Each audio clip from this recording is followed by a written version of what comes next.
¿Querés aprender más sobre historia? ¿Estás cansado sobre los podcasts que no dicen absolutamente nada? ¿Estás cansado de la gente que habla sin saber? Bueno, ahora vas a recibir lo mismo, pero mejor, con la conducción de Leandro Trimarco. Esto es Los Salieres de Piña por la 96.1 Radio Atilra.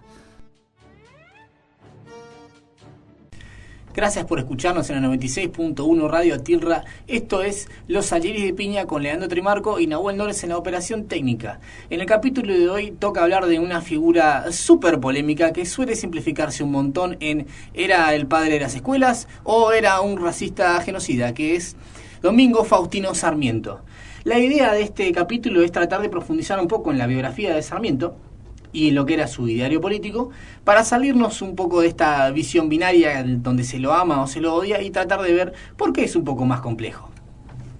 Sarmiento nace en el seno de una familia humilde en 1811 en San Juan y va a tener su contacto con lo que es la educación básica a partir de los 4 años, ya teniendo como maestros a varios de sus familiares y luego participando en lo que eran conocidas como las escuelas de la patria, que eran básicamente instituciones financiadas con impuestos que recolectaban la primera junta, la Junta Grande y posteriormente los triunviratos y luego los directores supremos también, con el objetivo de financiar pequeños establecimientos de enseñanza de las primeras letras y numeración en las distintas partes de lo que eran en ese momento las Provincias Unidas, o no tan unidas porque ya estaba en una incipiente guerra civil. Sarmiento, justamente hasta sus 10 años, va a asistir a una de estas escuelas y luego de eso va a intentar, infructuosamente, tener una educación superior. Se había planteado para él, dentro de su familia, la posibilidad de asistir en Córdoba a un seminario religioso. Él va a desistir de esto y va a querer entrar a lo que era la Escuela de Ética de Buenos Aires, en ese momento, una institución en la cual solamente se podía ingresar o bien por sorteo o a través de una palanca, un acomodo, tener algún contacto dentro que te permitiera entrar. Ahí se va a producir un capítulo que va a marcar básicamente la vida de Sarmiento, porque va a repetir 3 instancias constantes que son el rechazo, la derrota y el exilio. La vida de Sarmiento hasta la batalla contra Rosas, la batalla final contra Rosas, va a estar marcada por estos vaivenes, permanentemente en derrota, permanentemente siendo rechazado y cada 3 o 4 años yéndose al exilio en Chile. Lo cual, va a marcar bastante de su personalidad a futuro y de su práctica política a futuro. Tengamos en cuenta incluso que Sarmiento no arranca siendo del bando unitario, ni siquiera un fervoroso defensor de las ideas de la Iluminación, sino que va a ser justamente un militante dentro de lo que era el bando federal. Él es reclutado en el ejército de su provincia para el bando federal, pero por una serie de discusiones internas, por su posición más que nada en el ejército, si bien él era joven, supuestamente se lo destinaba a tareas que él no quería hacer, tareas indignas de su condición, va a terminar intentando entrevistarse justamente con su comandante, pero se lo va a relegar y se lo va a degradar por insubordinación, lo cual va a dar lugar, junto con otro montón de pequeñas rencillas que tenía con figuras del federalismo dentro de su provincia, a que lo terminen degradando y por eso luego él se pase al bando de los unitarios. Este encono tan grande que tiene con los federales y sus prácticas políticas caudillescas y todo lo que tenía que ver con el autoritarismo va a marcar muchísimo el ideario de Sarmiento a futuro y va a marcar también cómo él se va a vengar después de esto cuando finalmente caiga Rosas y él tiempo después acceda a cargos clave en lo que fue el gobierno de Mitre y posteriormente su presidencia. Se enlista justamente en el bando unitario bajo el mando del Manco Paz, que era una de las figuras preponderantes en ese momento, si no la más importante de lo del bando unitario, y justamente empieza a tener funciones dentro del ejército. Sin embargo, la tragedia lo acompaña. En 1831, los federales, los unitarios en su provincia sufren una derrota aplastante a manos de los federales y esto va a marcar el primer exilio de Sarmiento, que va a ser justamente en Chile. En la provincia de los Andes, a donde se mudó, o más bien lo mudaron, es donde él se va a desempeñar como empleado de comercio, como mayordomo dentro de varios emprendimientos mineros y sobre todo como maestro de escuela. A tal punto que en determinado momento la propia municipalidad de los Andes le ofrece un cargo y lo acepta, un cargo pago dentro del Estado como maestro de escuela. En este momento también es que él empieza a ejercer el periodismo. algo que va a marcar toda su carrera, ya que él fundó un montón de periódicos, no solamente en Chile, sino también en Argentina. Y va a marcar también el inicio de una práctica de escritura en Sarmiento,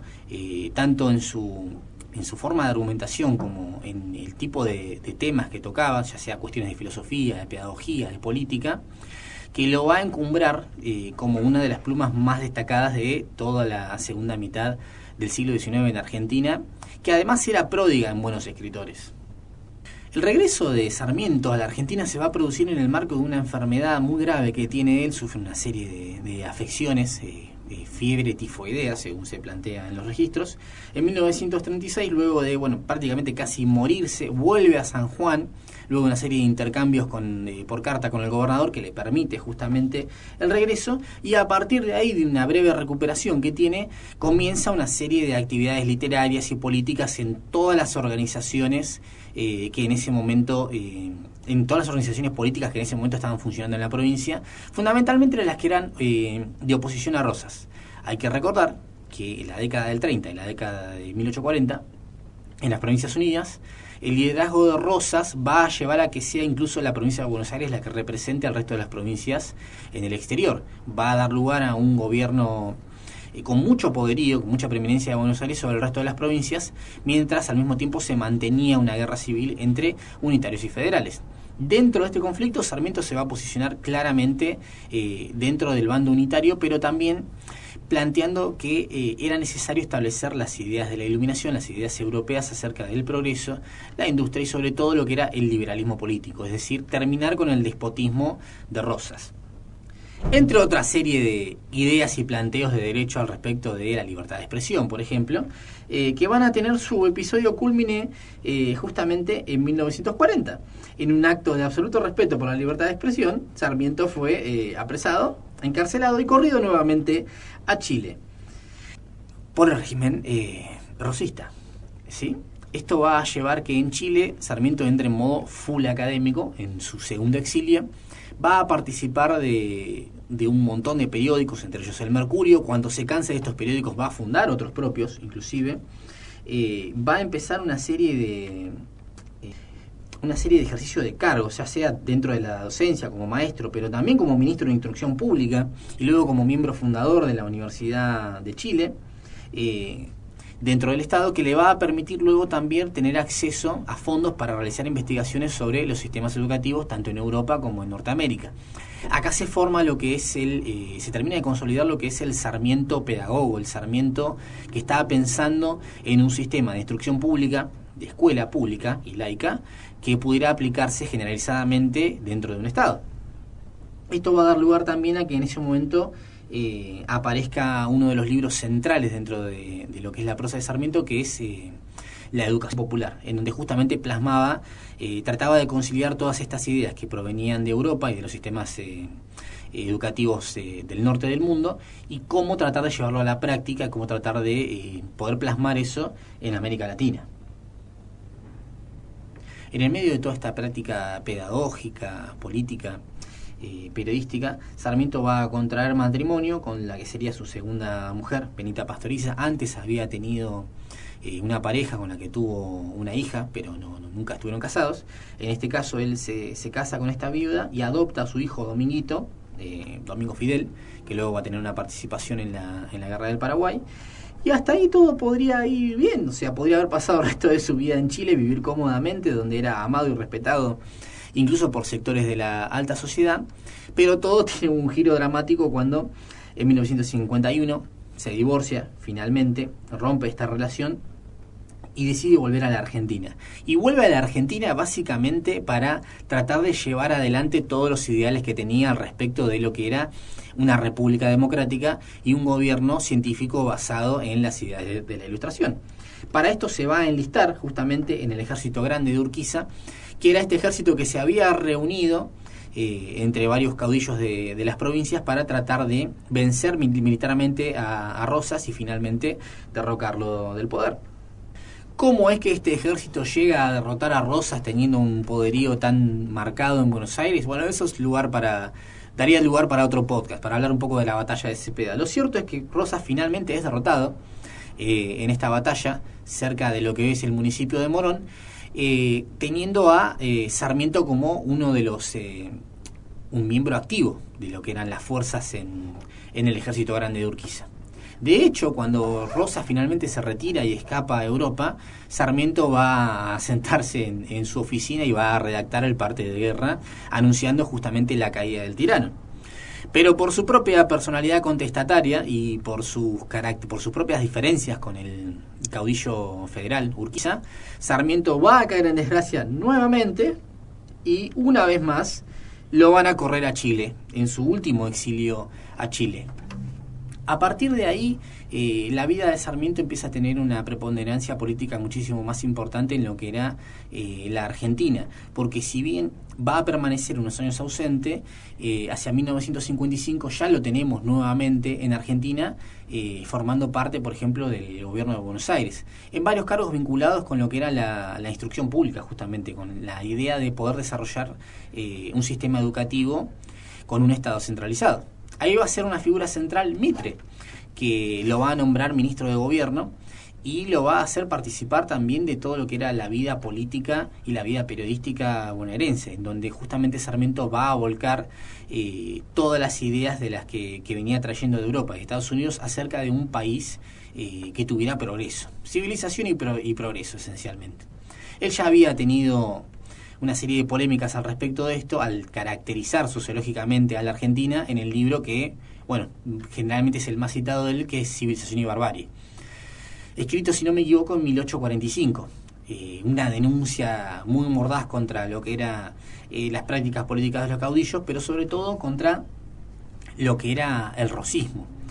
Si bien uno puede notar cierta admiración de Sarmiento por Facundo Quiroga, que es el personaje justamente de uno de sus libros cúlmines, que es el Facundo,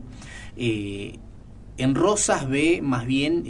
lo contrario, ve más bien una maldad que está apoyada sobre estas prácticas políticas despóticas, pero que es plenamente consciente de lo que está haciendo y por lo tanto es mucho más repudiable. El giro central en lo que es la vida política de Sarmiento va a tener que ver justamente con el desmantelamiento de lo que fue el gobierno que intentó armar Urquiza y de la victoria de Mitre en Pavón, que va a dar lugar justamente a que el proyecto de Buenos Aires, de la Buenos Aires y el puerto, las clases acomodadas, agroexportadoras,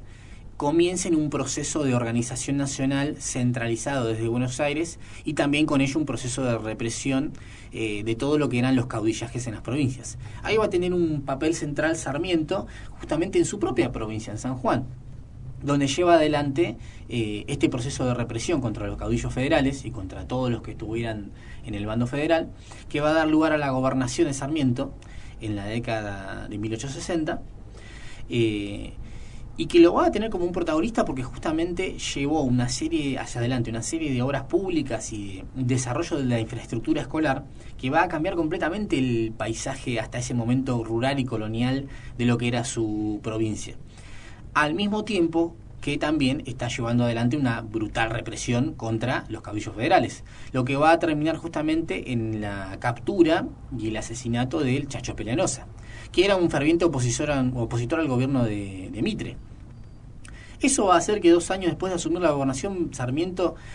termine renunciando, porque justamente a partir de este acto, que tranquilamente podríamos encuadrar dentro de lo que el propio Sarmiento calificaba como la barbarie, perdiera muchísima popularidad el gobierno de Sarmiento, la gobernación de Sarmiento. Y finalmente termina en una serie de misiones diplomáticas, primero a Chile, después a Perú, pero finalmente en los Estados Unidos, donde él va a terminar de plasmar su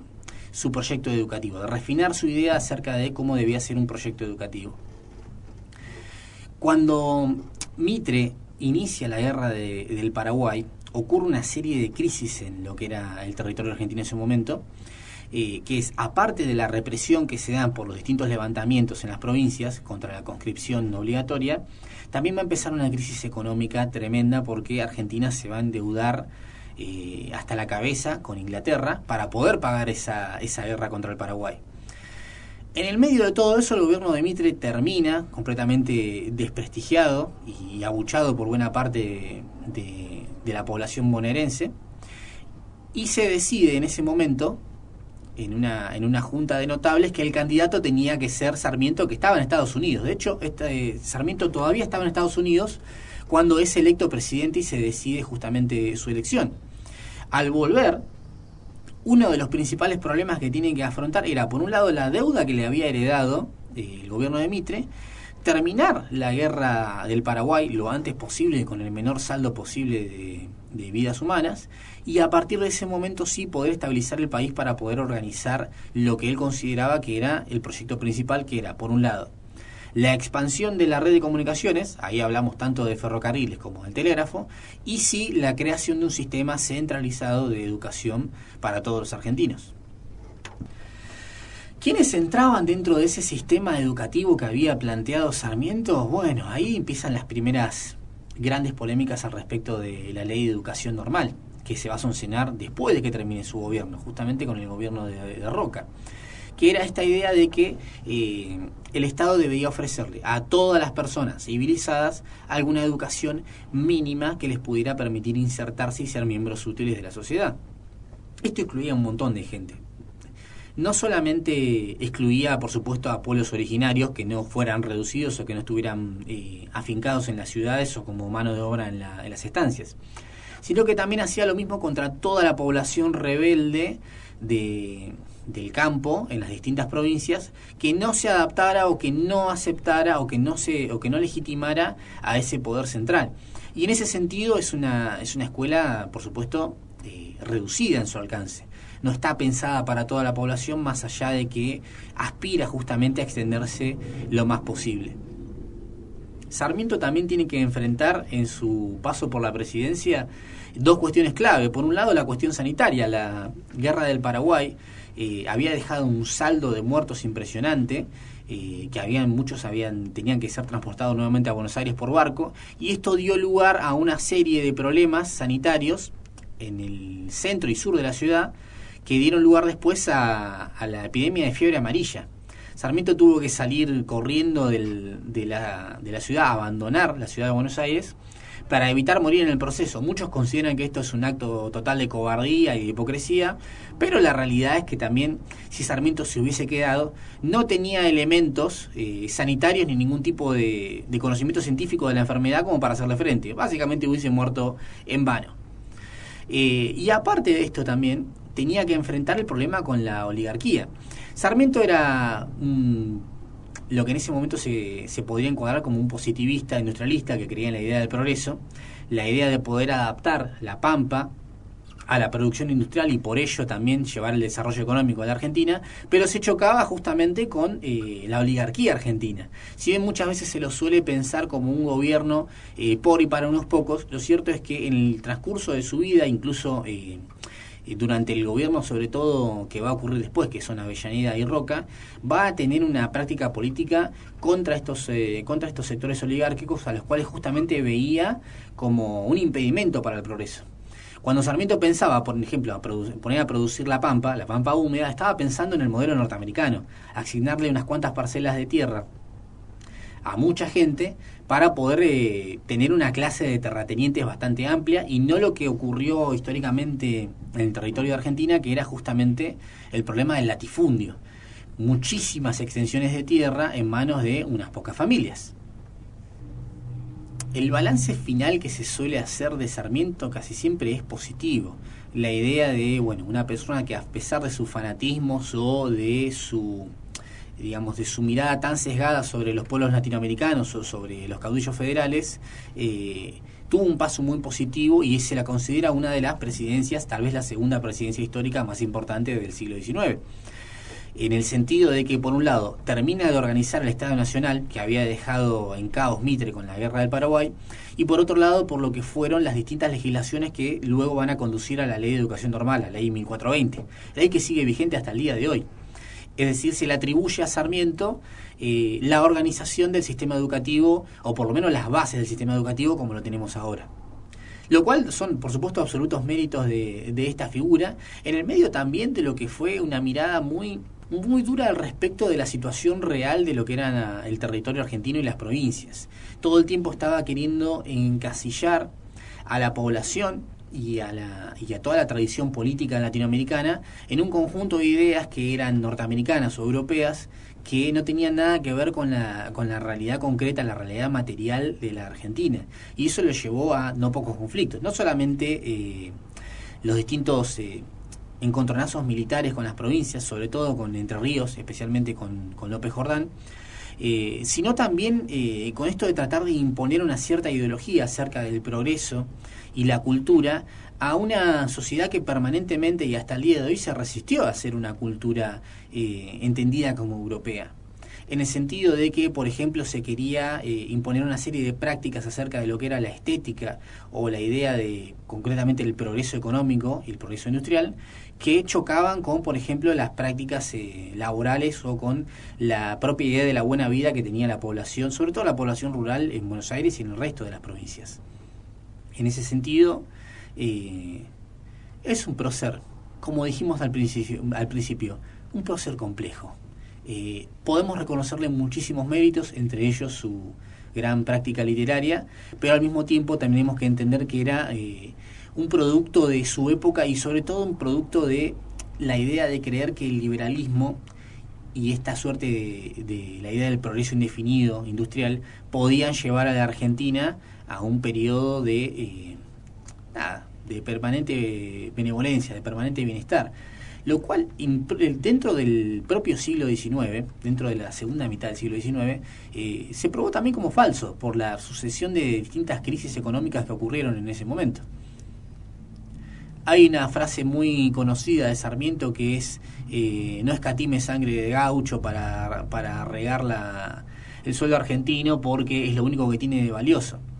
Buena parte de esta mirada tan negativa que tenía Sarmiento al respecto no solamente de los indígenas, sino también de los caudillos federales, viene de los conflictos que él había tenido en su juventud con ellos.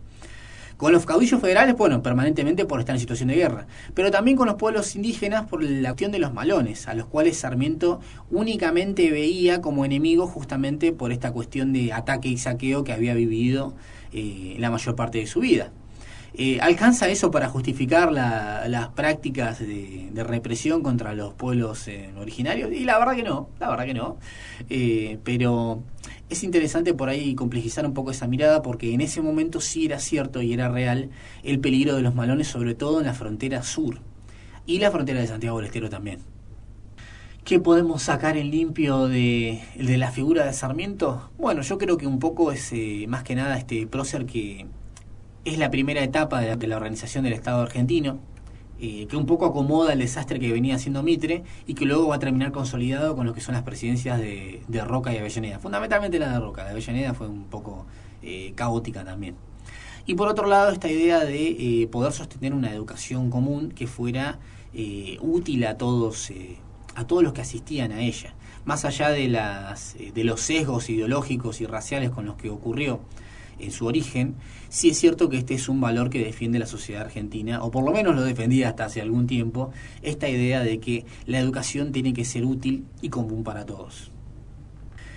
Esto ha sido Los Salieres de Piña a propósito de la conmemoración del fallecimiento de Domingo Faustino Sarmiento. Feliz Día del Maestro para todos, para los que tenían una idea más sarmentina y para los que se han actualizado a lo largo del tiempo. Gracias por escucharnos en la 96.1 Radio Atilra. Esto fue Los Salieres de Piña. Esto fue Los Salieres de Piña por la 96.1 Radio Atilra. Acordate que podés comunicarte con nosotros o encontrarnos en nuestras redes sociales, Facebook, Instagram, Twitter, YouTube, Spotify y si no también a través de la web de la radio www.radioatilra.ar, donde podrás encontrar todos nuestros capítulos. Menos el de Cuba, por favor no vean el de Cuba.